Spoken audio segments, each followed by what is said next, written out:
Hola, buenas noches.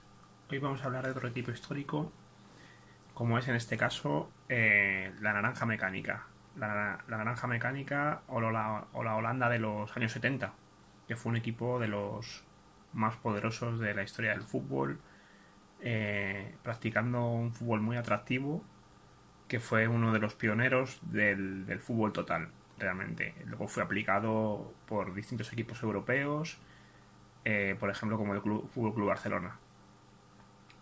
Ya perfeccionándolo de una manera distinta, pero vamos, el nacimiento del fútbol total, entre otros, fue aquí en la escuela holandesa. Realmente, prácticamente nadie sabe, todo comenzó con Jack Reynolds, el inglés que enseñó al Ajax de Amsterdam a jugar al fútbol. La opinión pública piensa que los padres del fútbol total fueron Rinus Michel y Johan Cruyff, por ese orden, que llevaron al Ajax y el fútbol holandés a lo más alto, ganando 5 ligas y 3 Copas de Europa entre el 69 y 73, entre otras cosas. Aquel equipo revolucionario impregnó con su sistema de juego a la selección de Holanda, conocida como la Naranja Mecánica, la cual maravilló en el Mundial de 74, sobre todo, a pesar de caer en la final con la Alemania Federal de Frank Beckenbauer. Pues bien, todo comenzó con Jack Reynolds, uno de los entrenadores más laureados de la historia del Ajax, al que entrenó en 3 etapas. Su método se basaba en constantes cambios de posición, algo muy innovador en aquella época, estamos hablando, ya os digo, de los años 20, en crear espacios, en salir jugando desde atrás, en tener a los defensas a defensas que supieran atacar y delanteros que supieran defender, en definitiva en dominar el balón. Todos esos conceptos atribuidos habitualmente a Michel y a Cruyff llevan más de 50 años desarrollándose en las categorías inferiores del Ajax. Y es aquí donde empieza realmente nuestra historia. A principios del siglo XX, el Ajax era un pequeño club que se movía en un anonimato dentro del fútbol amateur de Holanda. Fue fundado en el año 1900 y el mayor logro en sus primeros años de existencia fue alcanzar el ascenso a la primera división holandesa. En 1915, sin embargo, la historia del club de Ámsterdam cambió para siempre gracias a un solo hombre, Jack Reynolds, un inglés aventurero y apasionado por el deporte del balón, el cual se encontraba sin trabajo, y el inicio además de la Segunda Guerra Mundial había frustrado su incorporación a la selección holandesa, a la selección alemana, y al final acabó recalando en el Ajax. Ya Reynolds había sido un jugador más bien modesto, solía jugar de extremo derecha y empezó su carrera en el Manchester City en 1902, aunque no llegó a jugar en el City ni un solo minuto, y al no contar con en el equipo, el técnico no lo tuviera presente en sus planes, pues abandonó la plantilla del Manchester City para iniciar su periplo en divisiones inferiores del fútbol inglés, como por ejemplo el Barton United, el Grimsby Town, el Sheffield Wednesday, el Watford, etc., hasta retirarse finalmente en 1911. Con apenas 30 años, Reynolds quería seguir vinculado al deporte que tanto amaba, pero en el que realmente no había tenido mucho éxito como futbolista. Por eso aceptó rápidamente el primer empleo que le atrajo como entrenador en el banquillo de St. Gallen suizo, donde hizo una gran labor durante 2 años. Luego fue lo que os decía anteriormente, lo del interés de la sección alemana, pero bueno, como he dicho anteriormente, pues no llegó a dirigirla. Con Europa partida en 2 por culpa de la guerra y sin trabajo, fue cuando decidió resguardarse en una Holanda en ese momento neutral y digamos pues le fichó el Ajax. En esta decisión tuvo algo que ver probablemente el técnico irlandés John Kirwan, técnico del Ajax desde 1910 a 1915. Fue uno de los, digamos, que quizás aconsejó su fichaje, y al irse John Kirwan del Ajax, pues necesitaba un recambio en el banquillo y Reynolds representaba una buena opción. Ascendido por la primera división en 1911, el Ajax había perdido la categoría en la campaña de 1913 a 1914, y los mejores jugadores, pues decepcionados con esa campaña y con el descenso, abandonaron la entidad Y sobre estas ruinas ya Reynolds empezó a forjar un equipo demoledor, implacable. En solo 2 años el técnico inglés llevó al Ajax a ganar el primer título de su historia y la Copa de Holanda de 1917. Los hombres de Jack Reynolds ganaron el campeonato sin perder un solo partido, un récord que perduró durante mucho tiempo hasta que en 1994, en la campaña 94-95, pues fue superado por el Ajax de Louis van Gaal. En 1919 lograron su segunda liga y digamos pues tuvo la primera etapa en el Ajax pues tuvo una gran actuación. Y ya Reynolds es el entrenador de hecho que más años ha dirigido al Ajax. Se sentó en el banquillo en 3 etapas, como hizo anteriormente, de 1915 a 1925, del 28 al 40 y del 45 al 47. En todos estos años en los ganó, pues tuvo una gran labor, llegó a ganar 8 ligas y solo estuvo fuera del club durante 3 campañas para entrenar al Blauw-Wit, que era otro equipo de Ámsterdam. También dirigió el primer partido de Holanda cuando se reanudaron los partidos internacionales una vez finalizada la Primera Guerra Mundial, algo bastante destacado, midiéndose la Orange a Suecia, a la que ganó por 3-1. Esto ocurrió en 1919. Ya Reynolds encumbró al Ajax como uno de los mejores clubes del país en cuanto a títulos, pero su gran aportación y su gran legado fue, digamos, instalar las bases del fútbol total. El técnico fue pionero en adoptar un método de trabajo igual para todos los equipos del club, es decir, las categorías inferiores, que ahora mismo se ve en muchos equipos. Imaginaros, hace ya casi un siglo esto ya estaba siendo instaurado por Jack Reynolds en el Ajax. Quería que el Ajax realizara un juego vistoso y ofensivo, basado en extremos habilidosos y veloces, algo que no existía en Holanda en aquel momento. Además, los defensas y centrocampistas tenían que ser capaces de trazar rápidos y efectivos pases para desordenar al rival. Estas cuestiones a lo mejor nos suenan bastante ahora, pero realmente en esa época era bastante desconocido. Según el historiador Hart Krenbel, autor de la biografía de Reynolds, el técnico trabajaba desde las 8 de la mañana hasta las 10 de la noche, dirigiendo cada grupo de edad con el mismo estilo. Así, cuando los chicos o los chavales llegaban al primer equipo, sabían perfectamente el sistema que se utilizaba y cómo se tenían que desenvolver. Esto era muy importante para así, digamos, tener una estructura de club. Jack Reynolds no era solo un entrenador o director deportivo, era el jefe realmente de todo. Introdujo 2 métodos de entrenamiento profesionales importados de su Inglaterra natal y también apostó por mejorar las instalaciones del club, permitiendo al Ajax dar un gran salto hacia adelante. En una entrevista realizada en 1946, el entrenador declaró que para él el ataque es la mejor defensa.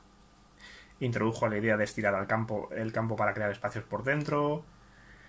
Y además con sus futbolistas trabajaba principalmente pues 4 aspectos, que eran la técnica, la intuición, la personalidad y la velocidad. Según él, la personalidad y la velocidad son innatas, mientras que la intuición y la técnica pueden mejorarse con el entrenamiento. Un siglo después, sus lecciones se siguen aplicando a rajatabla en la ciudad deportiva de Ajax. La ocupación nazi de los Países Bajos en 1940 cambió completamente la vida de Reynolds. Fue recluido durante 5 años en un campo de prisioneros de guerra que los alemanes tenían en Tos, en un municipio que antes se conocía como la Alta Silesia, cerca de Polonia. Bueno, que ahora es Polonia realmente.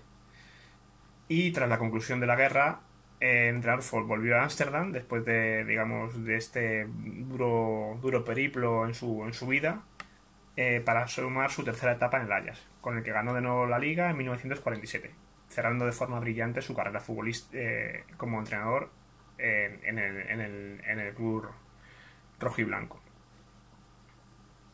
En aquel equipo ya destacaba un joven delantero de solo 18 años que nos sonará de algo: Marinus Jacobus Hendrikus Michels, más conocido, como todos los conocemos, como Rinus Michel. Formado en la cantera de Ajax desde 1940. Fue un flechazo, una buena primera vista, y Michel se enamoró realmente de este fútbol que luego, digamos, aplicaría perfeccionando el estilo a los clubes que dirigió. El Ajax de Reynolds fue alabado constantemente por su juego técnico y su habilidad con el balón controlado e innovadoras tácticas. El equipo jugaba con un estilo y elegancia muy superior a cualquier país, y eso le atrajo mucho a Michels, y esa fue la mentalidad realmente que Michels aplicó en su etapa como entrenador. Reynolds murió en 1962 y 3 años después el Ajax le puso a su nombre una de las gradas del estadio de Mer, que era el estadio antiguo del Ajax, antes de que se construyera la Amsterdam Arena. Una vez que se construyó la Amsterdam Arena, los rectores del club holandés planificaron un espacio para honrar la memoria del legendario e influyente técnico. Por eso crearon el Jack Reynolds Lobby, un vestíbulo para los invitados VIP donde está presente una placa con su retrato.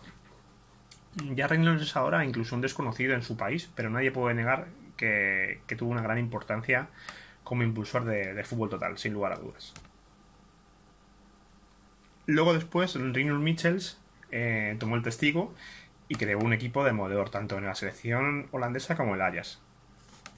Su carrera futbolística la realizó en casi su totalidad en el Ajax, equipo en el que estuvo del 45 al 58, donde conoció a Jack Reynolds y sus métodos, jugando con la selección holandesa en 5 ocasiones, es decir, fue 5 veces internacional. Y luego, una vez retirado del fútbol, pues empezó en el mundo del banquillo, llegando al Ajax en el año 65 y entrenando al Ajax del 65 al 71, donde consiguió una Copa Europa. Dejó un legado súper importante en el Ajax, que fue recogido por el resto de entrenadores que estuvieron luego después, como Kovacs, el entrenador rumano, que ganó las otras 2 Copas de Europa. Después del Ajax se fue al FC Barcelona, donde coincidió con Johan Cruyff en el año 74 y 75. En el Barcelona estuvo desde el 71 hasta el 75. En este lapso de tiempo entrenó a la Naranja Mecánica en el año 74. Luego en el 75 volvió al Ajax, entrenando una temporada. Volvió después al Barcelona durante 2 temporadas. Luego entrenó a Los Ángeles Aztecs en el 79-80. Al Colonia un poco después.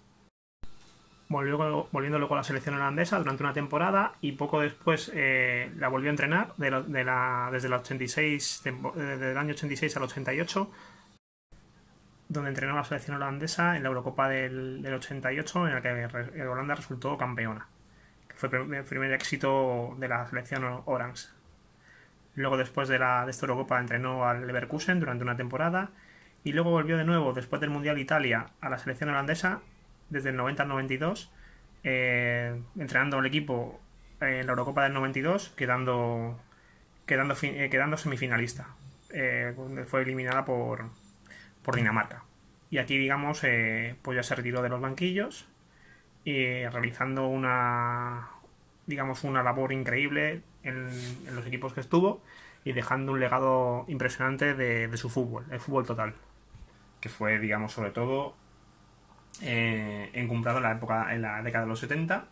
Además, fue nombrado en los años 90 como el entrenador del siglo. El fútbol total es un sistema de juego usado en el fútbol en el que un jugador se mueve por fuera de su posición y es sustituido por otro compañero, lo que permite que el conjunto conserve su estructura táctica.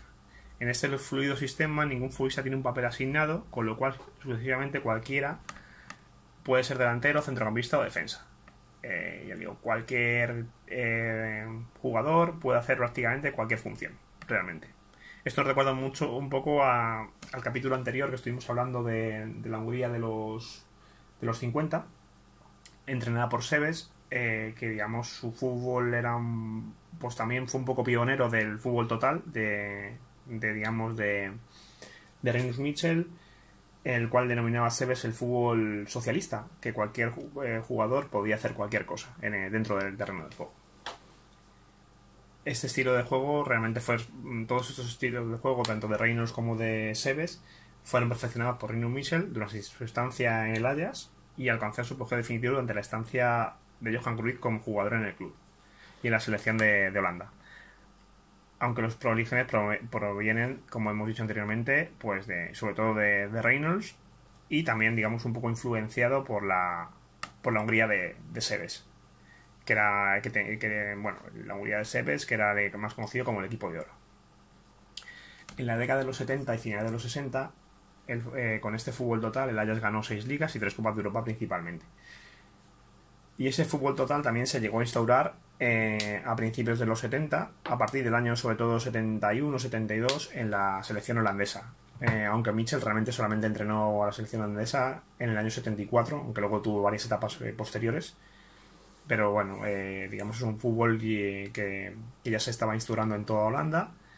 Y digamos, sobre todo, la selección holandesa empezó a destacar a partir del 71, 72, en fase de clasificación ya para el europeo, que aunque no se clasificó para ese europeo, y a partir de ahí ya los años 70 fue una selección demoledora realmente, aunque no llegó a ganar ningún título importante. No tuvo el premio que ha tenido otras selecciones, o la guinda en este caso. La selección holandesa, como he dicho anteriormente, se empezó a denominar la naranja mecánica, por ese fútbol total que hacía. ¿Por qué se le llamó la naranja mecánica? Pues porque en aquel inolvidable mundial del 74 a Holanda los objetivos realmente se le llegaban a agotarse. Los comentaristas deportivos bautizaron como fútbol total la manera de jugar de Holanda, como hemos dicho muchas veces, y tenían un líder absoluto en el campo que se llamaba Johan Cruyff, y lo comparaban todo esto con una temible locomotora mecánica, debido al empuje, poderío y a su velocidad. Una máquina que funcionaba a la perfección y en cada una de sus líneas. Por eso como se adoptó el nombre de naranja mecánica, por, digamos, como los jugadores holandeses, la camiseta era totalmente naranja, y digamos eran considerados como una locomotora mecánica, pues se adoptó este nombre. Y ahora que posteriormente perduró para la historia, digamos. Para el Mundial de 74 Holanda tenía un equipazo, si bien llevaba sin ir a una fase de clasificación desde el año 38, imaginaros. Muchos años, nunca Holanda había sido un equipo realmente a tener en cuenta, y a partir de aquí sí que fue un equipo a tener en cuenta. Luego después, en la década de los 80 tuvo éxitos, en los 90 y ahora en el siglo XXI ha tenido grandes selecciones, pero aquí es donde se empezó a conocerse la selección holandesa, en los años 70. En la fase de clasificación de este Mundial 74 se impuso a Bélgica, que era el rival más destacado de su grupo. No sin dificultad. Le costó bastante realmente quedar primera de grupo. Y se clasificó para este Mundial, en el que, digamos, llegó su mayor forma, realmente. Llegaba como una de las favoritas al título. La selección estaba dirigida por Rinus Michel, ya tenía como su estandarte a Johan Cruyff, y fue una selección realmente como la del Brasil de 70, se le comparaba a ella realmente. Brasil 70 fue uno de los grandes equipos también de la historia y se le comparaba realmente a ella.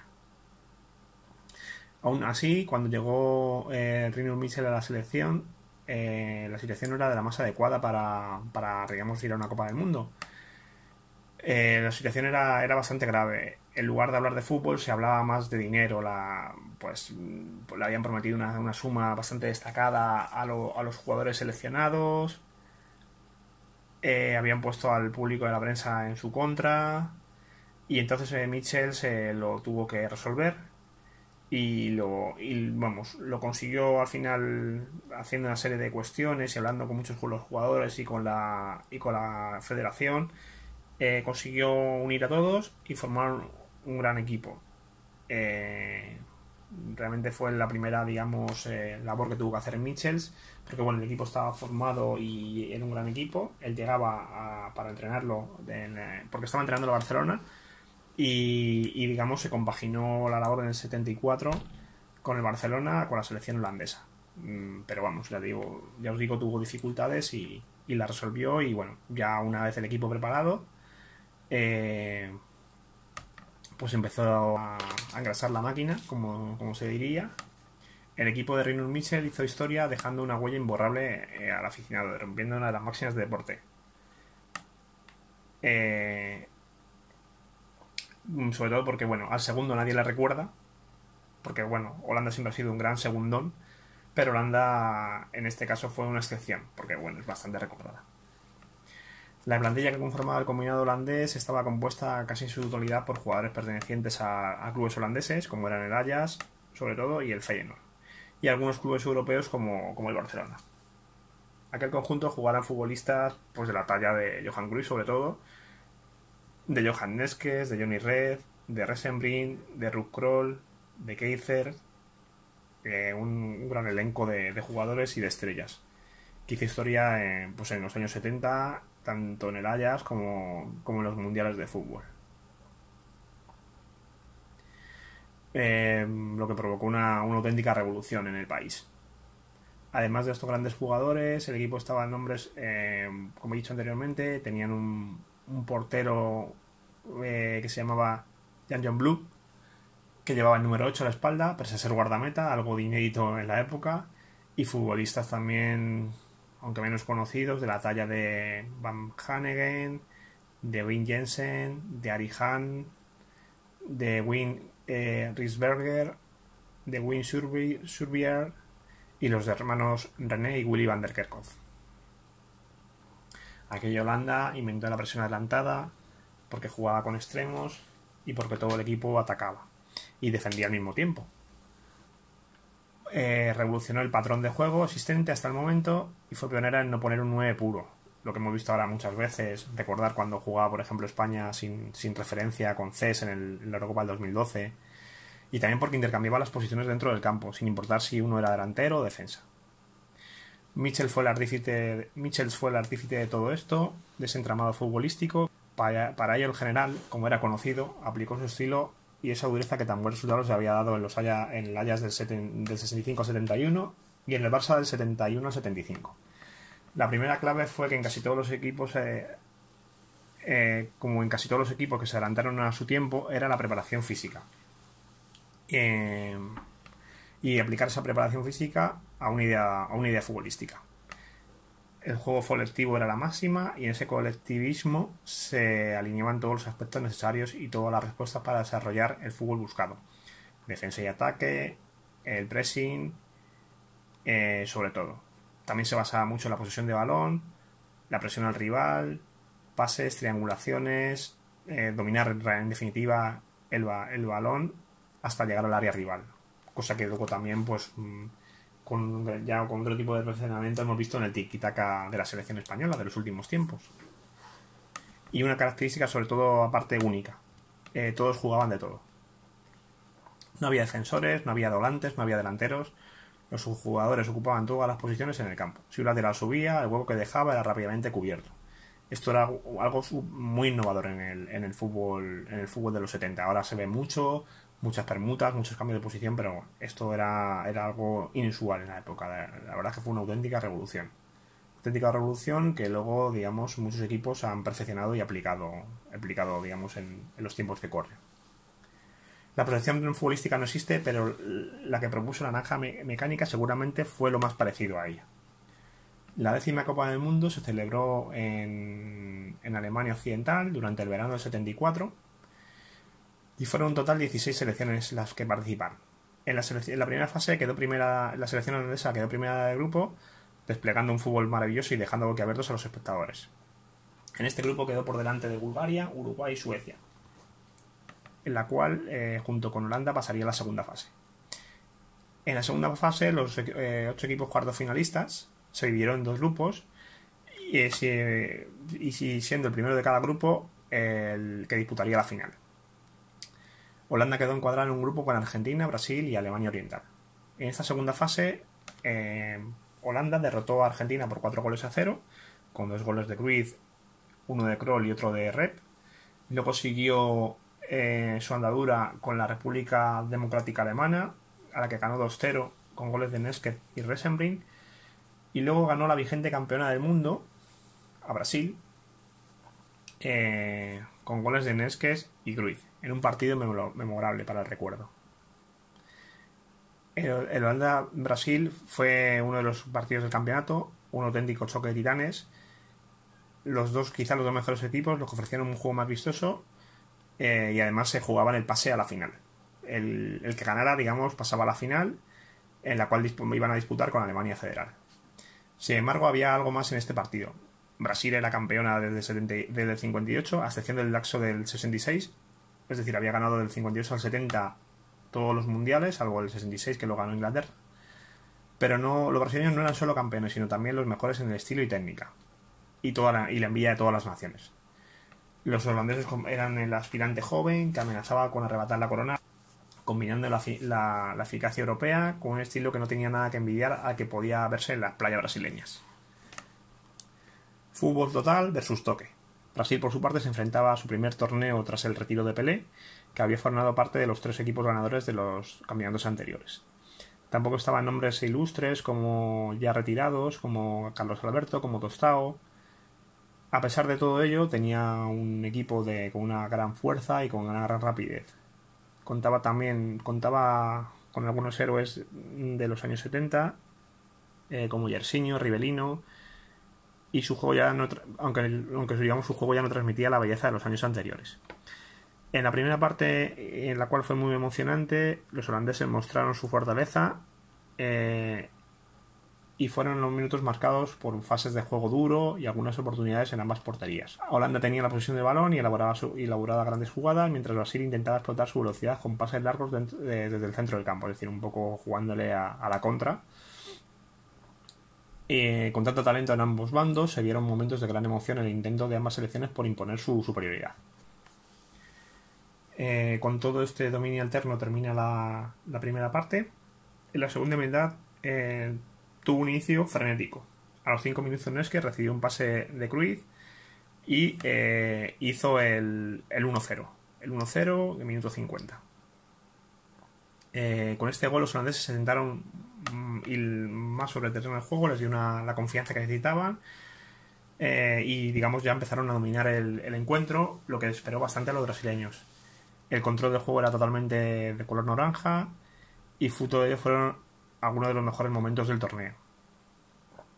Un poco después, un inteligente pase de Rosenbrink hacia la izquierda permitió a Cruyff internarse en la defensa brasileña y su pase lo recibió Cruyff, que en el área chica superó de volea a Leao, un gol que habremos visto en muchas ocasiones, un gol histórico en los campeonatos del mundo, el cual hizo el 2-0 en el minuto 65. Con la ventaja de 2 goles, los jugadores de Rinus Michel intentaron controlar más el partido, no poniendo en peligro la victoria, defendiéndose con gran determinación y a la espera de posibles contragolpes ante un equipo brasileño que estaba totalmente desesperado. Los brasileños lo intentaron por todos los medios, pero apenas fueron capaces de crear ocasiones. Luego al final casi del partido, Luis Pereira fue expulsado tras una dura entrada sobre Neskes, quien tuvo que abandonar el terreno de juego con bastantes signos de dolor. Aparentemente Holanda había ganado más que un partido una vez terminado el encuentro. Habían demostrado que los brasileños no eran invencibles y que se les podía derrotar con un juego vistoso. Parecía un signo de cambio, el fin de un estilo de juego libre y sustitución por la versión del fútbol de Cruyff y compañía. Y una vez digamos pues ganado este partido, pues Holanda, como quedó primera de grupo, se enfrentaría en la final a Alemania Federal. Por fin llega a la final. El Olímpico de Múnich acogía la 10ª final de la Copa del Mundo. Todo el planeta estaba pendiente de la Alemania-Holanda. Personalizado sobre todo en el duelo de los dos capitanes, Frank Beckenbauer por parte de la Alemania Federal y Johan Cruyff por parte de Holanda. Entre los dos habían ganado 5 balones de oro en los años 70 y eran los dos mayores exponentes del fútbol europeo en aquel momento. Su rivalidad era mítica, luego al final fueron amigos, pero era una rivalidad tremenda la que tenían, tanto en sus clubes, el Ajax y el Bayern de Múnich, como en las selecciones tanto en Holanda como en Alemania. Los holandeses fueron fieles a su juego desde el inicio y echaron el balón a rodar completando una jugada asombrosa, una jugada mítica en los mundiales de fútbol. Saque de centro, hay un montón, se producen hasta 16 pases, el balón le llega a Cruyff, que dribla a Bertie Vos, que fue su marcador durante todo el encuentro. Una vez dribla a Vos, que se interna del área, y Ulrich Jones pues sale a su encuentro y comete penalti. Johan Neske, en uno de los goles más rápidos de la historia de los mundiales, pone el 1-0. Los anfitriones perdían sin ni siquiera tocar el balón. Esto fue un duro golpe para Alemania Federal, pero los alemanes siempre se han caracterizado por tener, digamos, una mentalidad ganadora tremenda y nunca venirse abajo.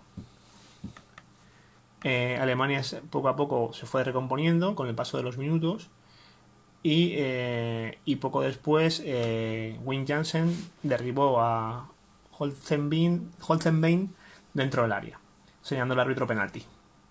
Paul Breitner anotó desde los 11 metros el empate a los 25 minutos de juego y ponía las tablas en el marcador. En ese momento la afición alemana empujaba, eran dueños del partido y digamos tuvieron varias ocasiones, una de ellas que despejó el guardameta Lerlander sin guantes a tiro de box. Y era algo bastante curioso lo que jugara sin guantes. Luego poco después perdonó un mano a mano ante Mayer, se sucedían ocasiones y juego alterno, hasta que pues una internada de Von Hoff en un desmarque de ruptura pone el balón a Gerd Torpedo Müller dentro del área, este se revuelve y marca el 2-1. Así acaba la primera parte. En el descanso Cruyff recibió tarjeta amarilla por sus protestas al colegiado porque no estaba de acuerdo en una serie de decisiones que había tomado. Y al inicio del segundo tiempo Alemania, con Holanda un poco tocada, está a punto de sentenciar el partido con una ocasión de Holzenbein.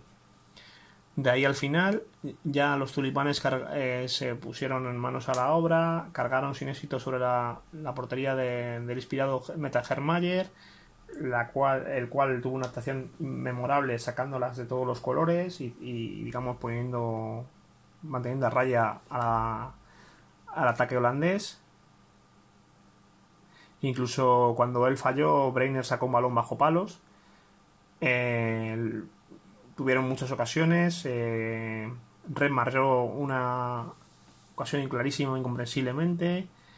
Y poco a poco, según iban pasando los minutos y se acercaba al final, se fue deshinchando la selección holandesa. E incluso Müller avisó de nuevo con un gol anulado. Pitido final y la naranja mecánica se quedaba un paso de la gloria. Alemania es el primer equipo en levantar la nueva Copa del Mundo después de que la Copa anterior la quedara en propiedad de Brasil. Y es el primero en enlazar la gesta heroica de Eurocopa Mundial. Eurocopa del 72, Mundial del 74. Cruyff, con el paso del tiempo, da una explicación de por qué le ocurrió esta derrota a Holanda en este momento. Él cree que fue por un problema de mentalidad. Los alemanes tenían un equipo muy bueno, pero en circunstancias normales pues ellos eran mejores. Los holandeses, dice, tenemos una mentalidad en que nos sentimos satisfechos bastante rápido. Y en cierto sentido, haber llegado a la final ya era algo histórico para nosotros. De no haber jugado contra los alemanes, habríamos ganado con total seguridad. Frank Beckenbauer ganó la partida una vez más a Cruyff. Cruyff sería el mejor jugador del torneo, pero declaró que, aunque Cruyff fuera el mejor, él había sido campeón. El holandés ganó ese año su tercer balón de oro, pero Beckenbauer, digamos, ganó el mundial. Siempre, prima en el fútbol, prima más el colectivo que el aspecto individual. Aunque, digamos, hay algunas veces que algunos jugadores no lo sienten así.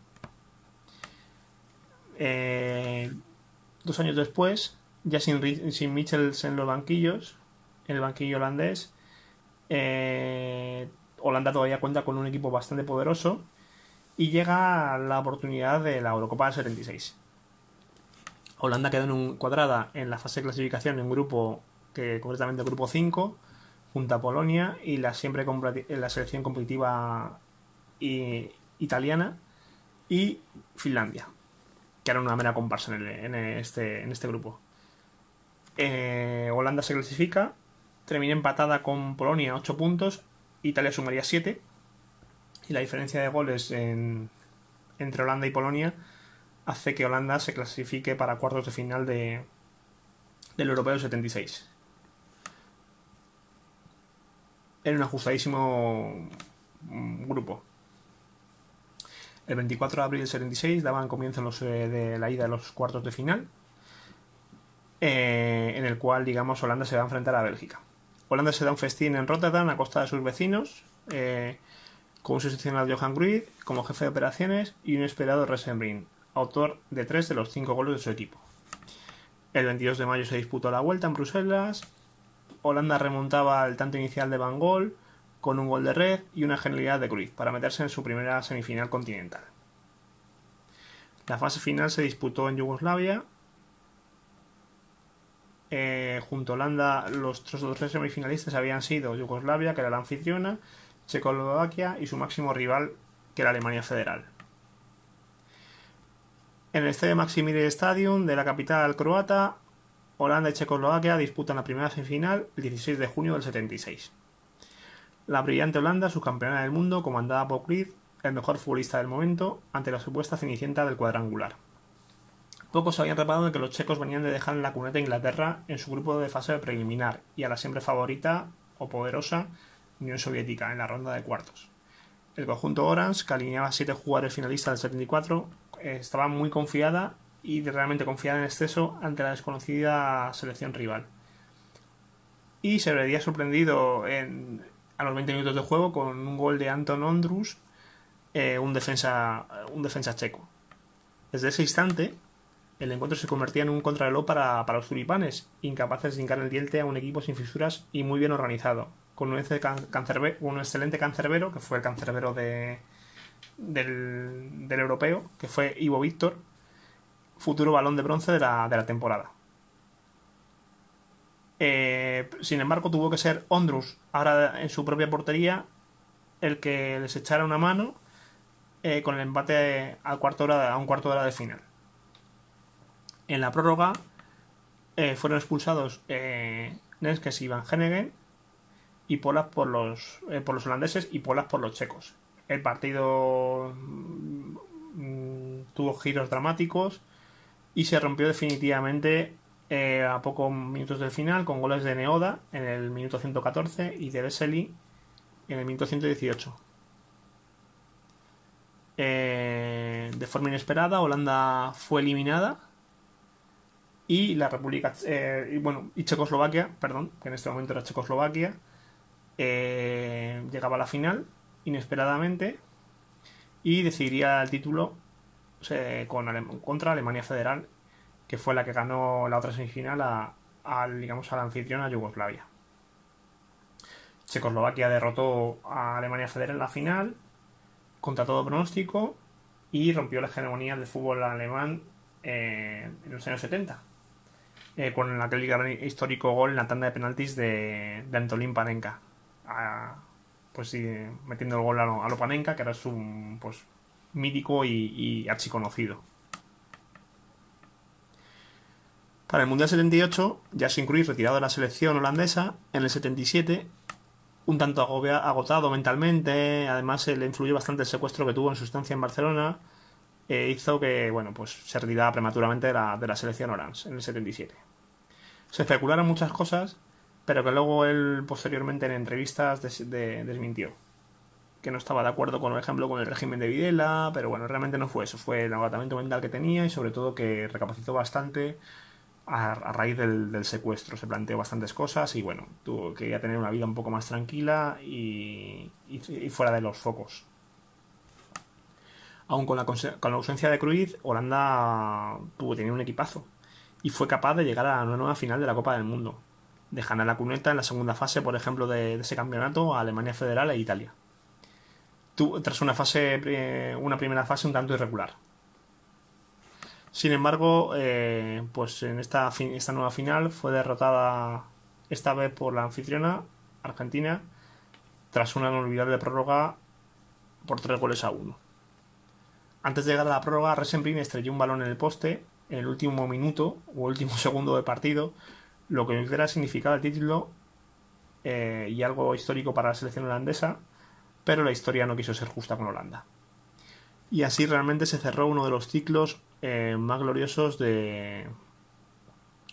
a nivel futbolístico de la historia del fútbol.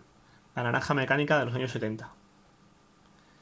Luego realmente esta Holanda no consiguió ningún título, pero Michels, o la historia Michels le debía una.